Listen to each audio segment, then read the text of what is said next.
हरिओम मित्रों, आप सभी का हिंदी बाय गणेश एकेडमी में स्वागत है। मैं गणेश यादव आप सभी के लिए यूजीसी नेट, जीआरएफ और झारखंड जेट के लिए डॉक्टर प्रभात कुमार प्रभाकर जी का बुक सीरीज लेकर आए हैं, जो आपके न्यू पैटर्न पर आधारित है। आज हम इकाई 9 लेकर आए हैं, जिसके अंतर्गत हिंदी निबंध का टॉपिक लगा हुआ है। आज हम शिव मूर्ति निबंध के बारे में विस्तार से देखेंगे। चलिए अब हम क्लास को आरंभ करते हैं। मित्रों, शिव मूर्ति निबंध आपके प्रताप नारायण मिश्र जी का निबंध है। सबसे पहले हम इसका जीवन परिचय देखते हैं।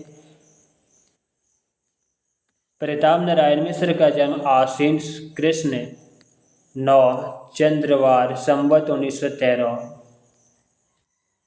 तदनु 24 सितंबर 1856 ईस्वी को बेजगांव बैथर उत्तर प्रदेश में हुआ था।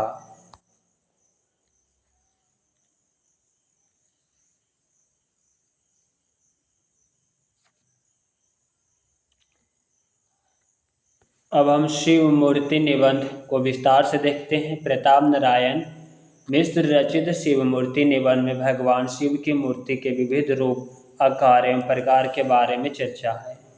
निबंध में मूर्तियों के विविध रंगों में 3 रंगों को विशेष माना गया है: श्वेत, लाल और काला।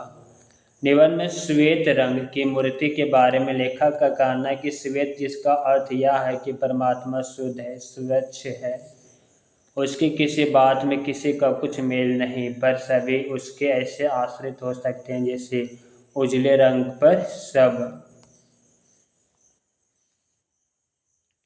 रंग।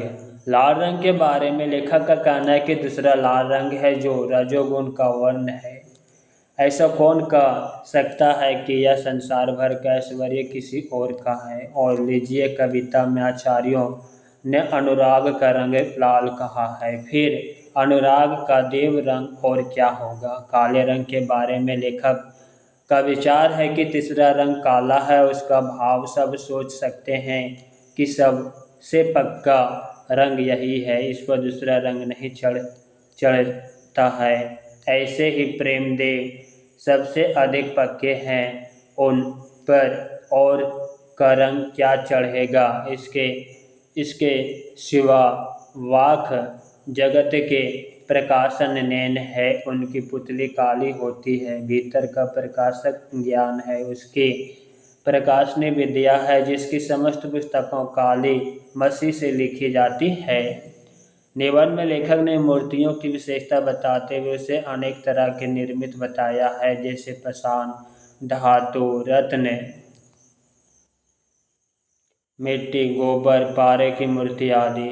पारे की मूर्ति के बारे में लेखक कहते हैं कि पारे की मूर्ति में यह सब भाव है कि प्रेमदेव हमारे पुष्टि कारक है, सुगंध पुष्टि वर्धनम। यह मूर्ति बनाने व बनवाने की सामर्थ्य नहीं हो तो पृथ्वी और जल आदि अष्टमूर्ति बनाई पूजा के लिए विद्यमान है।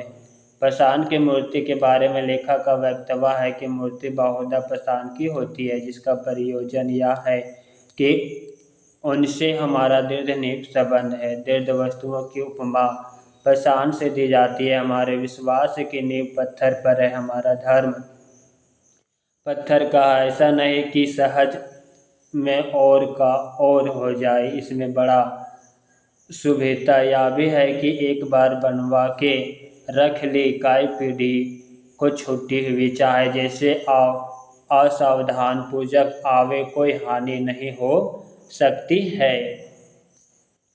लेखक निबंध की शुरुआत में ही भूतनाथ को अपने ग्राम देव के रूप में प्रतिष्ठित करते हुए कहते हैं,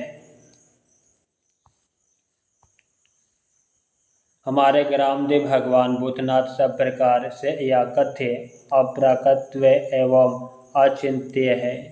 लेखक ने अपने ग्रामदेव भूतनाथ को नाड़ी बंधन से रहित निराकार कहा, किंतु इन्हें प्रेम दृष्टि से हृदय मंदिर में दर्शन कर साकार करने की भी बात कही है। लेखक प्रभु के सानिध्य से मन, बुद्धि और शरीर को संसार परमार्थ के लिए मंगल माना है। वैसे लोगों जो केवल दिखावे या सामाजिक नियम निभाने के लिए प्रभु की निकटता चाहते हैं, वैसे लोगों से लेखक प्रार्थना करते हैं कि व्यर्थ समय ना बितावे।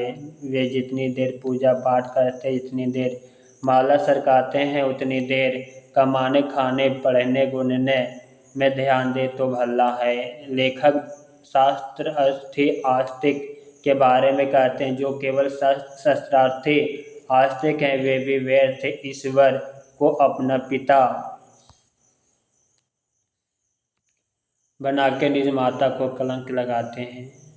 रत्नमयी मूर्ति के बारे में लेखक का कहना है कि रत्नमयी मूर्ति से यह भाव है कि हमारा ईश्वरीय समन अमूल्य है।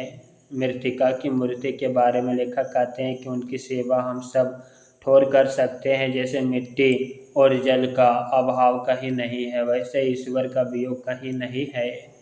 गोबर की मूर्ति के बारे में लेखक का मत है कि गोबर की मूर्ति यह सिखाती है कि ईश्वर आत्मिक रोगों का नाशक है। हृदय मंदिर का कुवासना रूपी दुर्गंध को हरता है। लेखक ने भगवान के तीसरे और काले रंग को पक्का रंग बताया है जिस पर कोई दूसरा रंग नहीं चढ़ सकता। तीसरे काले रंग की तुलना आँखों की काली पुतली काली मसी काजल गोरे गालों पर काले तिल तथा सिर के काले बालों से लेखक ने की है। शिव मूर्ति के आकार के बारे में लेखक का मानना है कि अधिकतर शिव मूर्ति लिंगाकार होती है जिसमें हाथ पांव मुख कुछ नहीं होते। लेखक शिव पर गंगा का चिन्ह होने के भाव को स्पष्ट करते हुए कहते हैं कि शिव पर गंगा का चिन्ह होने से यह भाव है कि गंगा हमारे देश की सांसारिक और परमार्थिक सर्वस्व है और भगवान सदाशिव विश्वव्यापी है। इस निबंध में लेखक ने शैव और वैष्णव को एक रूप माना है। लेखक ने पाषाण आदि निर्मित मूर्तियों का नाम रामनाथ वेदनाथ आनरेश्वर खैरेश्वर आदि बताया है। तो शिव मूर्ति के भी अगणित नामों में हृदयेश्वर मंगलेश्वर भारतेश्वर परमेश्वर आदि नाम प्रमुख नाम बताया है। शिव मूर्ति के सभी नामों में परमेश्वर प्रेम में ईश्वर नाम को प्रमुख माना गया है। परमेश्वर का दर्शन लेखक ने प्रेम चक्षु के बिना दुर्लभ बताया है। लेखक का मानना है जब अपने आकर्मण्यता का और उनके एक एक उपकार का सच्चा ध्यान जमेगा तब अवश्य हृदय उमड़ेगा और नेत्रों शास्त्र धारा बह चलेगी। उस धारा का नाम प्रेम गंगा है। लेखक निबंध के अंत में पाषाण धातु और मृत्तिका की मूर्ति के बारे में कहते हैं कि पाषाण धातु मृत्तिका का कहना ही क्या है स्वयं तुच्छ पदार्थ है। केवल प्रेम ही के नाते ईश्वर है नहीं तो घर की चक्की से भी गए बीते हैं। लेखक प्रभु से एक आशा और स्नेह भरी दृष्टि से नम्र निवेदन करते हुए कहते हैं कि हे विश्वनाथ कभी हमारे हृदय मंदिर को कैलाश बनाओ कभी वह दिन दिखाओ कि भारतवासी मात्र केवल तुम्हारे हो जाए और यह पवित्र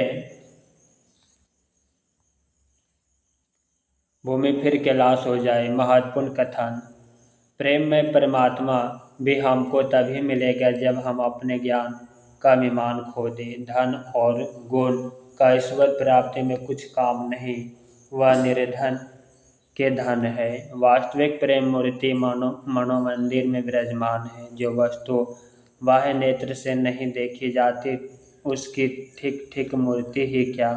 आनंद की कैसी मूर्ति दुख की कैसी मूर्ति रागनी की कैसी मूर्ति।